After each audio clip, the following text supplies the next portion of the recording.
Bonjour et bienvenue dans ce 21e épisode du journal d'une agoraphobe. Tout d'abord, en ce 1er janvier 2025, je tiens à vous souhaiter une excellente année remplie de santé, de joie et de bonheur. Dans ce podcast, je partage mon parcours d'ancien agoraphobe. Je ne suis ni médecin ni thérapeute, mais si mon humble expérience peut offrir quelques pistes à un certain nombre d'entre vous et contribuer à libérer la parole sur un sujet qui stigmatise encore trop de personnes, eh bien, mission accomplie. Je continuerai bien évidemment cette mission en 2025, mais ce mois de janvier, j'ai décidé d'aborder mon travail d'une manière un peu différente. Comme vous le savez, être podcasteur demande un état d'esprit particulier vu les contraintes et défis liés à cet exercice. Il se trouve que beaucoup de podcasteurs échangent, font partie de groupes d'échange et de soutien, ce qui est également mon cas. Dans mon groupe, nous avons décidé de commencer l'année par un défi assez audacieux.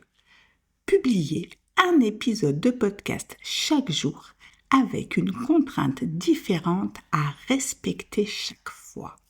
Un défi intitulé « J'envoie ».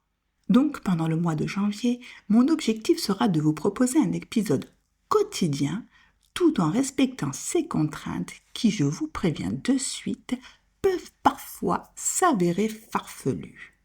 Mais ce qui est encore plus important pour moi, c'est de ne jamais perdre de vue ma mission.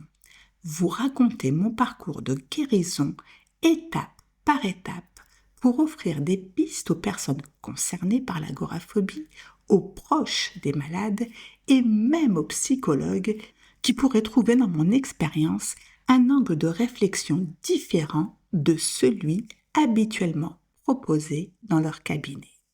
Mon défi est donc triple.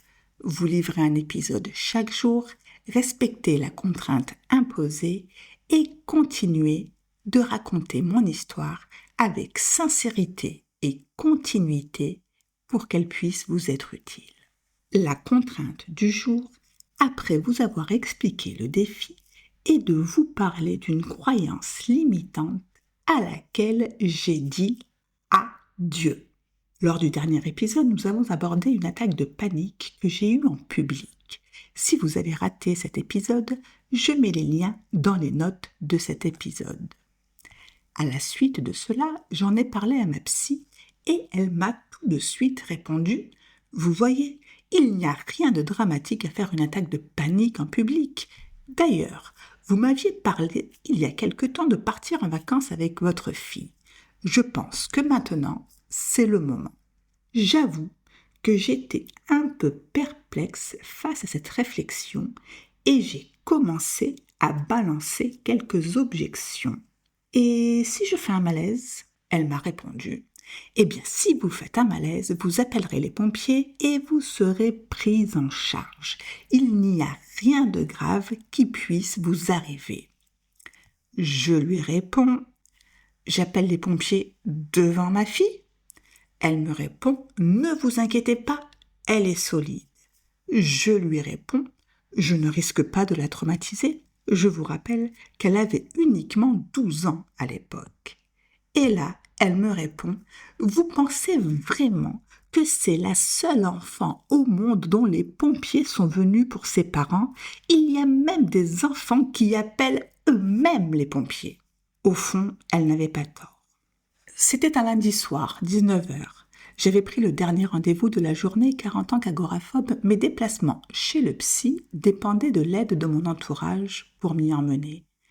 Ce soir-là, j'ai clairement senti que ma psy commençait à s'agacer de mes contre-arguments et ne faisait que montrer que je focalisais sur les problèmes sans voir aucune solution. Je la voyais jeter des coups d'œil furtifs à son téléphone, peut-être pour vérifier l'heure ou ses messages. Nous en arrivons à la croyance limitante à laquelle j'ai dit adieu ce soir-là. Pour moi, il était absolument hors de question de changer de psy en cours de route. Pourtant, ce soir-là, j'ai réalisé que l'alliance thérapeutique s'était quelque peu effritée ces derniers mois. Même si elle m'avait beaucoup aidé, il était devenu évident que, tout comme moi, elle comprenait que nous étions arrivés à un moment où elle ne pouvait plus m'aider davantage. Je ne lui ai rien dit ce soir-là, mais le fait est que je n'ai jamais remis les pieds dans son cabinet après cela. C'est le message du jour. Si cela ne fonctionne pas avec votre thérapeute, il ne faut pas insister. Ce message est très important. Il est essentiel de souligner que l'alliance thérapeutique, la relation de confiance entre le patient et le thérapeute est cruciale pour une guérison efficace. Si cette relation ne fonctionne pas, cela peut être un obstacle à la progression du patient, voire même avoir un effet inverse en amplifiant les blocages ou en renforçant les peurs. Changer de thérapeute n'est pas un échec. Au contraire, cela peut être une étape nécessaire pour avancer. Parfois, une simple différence de personnalité, d'approche ou de méthode peut créer un décalage qui empêche la personne de se sentir en confiance et de progresser. Ce n'est pas le signe d'une incapacité de la part du patient ni du thérapeute, mais plutôt la reconnaissance que ce n'est pas la bonne personne pour ce moment de la guérison. Cela permet également de légitimer le processus de recherche de la bonne personne, de dire aux gens que leurs besoins sont valides et qu'il est essentiel d'être à l'aise avec le thérapeute pour avancer sereinement.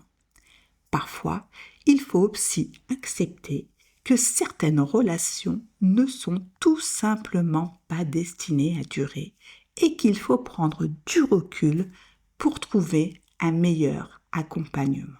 En résumé, si ça ne fonctionne pas, il ne faut pas insister et il est important de chercher l'accompagnement qui vous convient, même si cela implique de faire plusieurs essais. C'est un message de bienveillance envers soi-même et d'encouragement à ne pas culpabiliser. Voilà, c'est tout pour aujourd'hui. Si cet épisode vous a plu, n'hésitez pas à laisser une note, un commentaire ou à vous abonner sur votre plateforme préférée. Cela m'aide énormément à faire connaître le podcast et me motive à continuer. Merci beaucoup pour votre soutien et je vous dis à demain pour la suite du défi J'envoie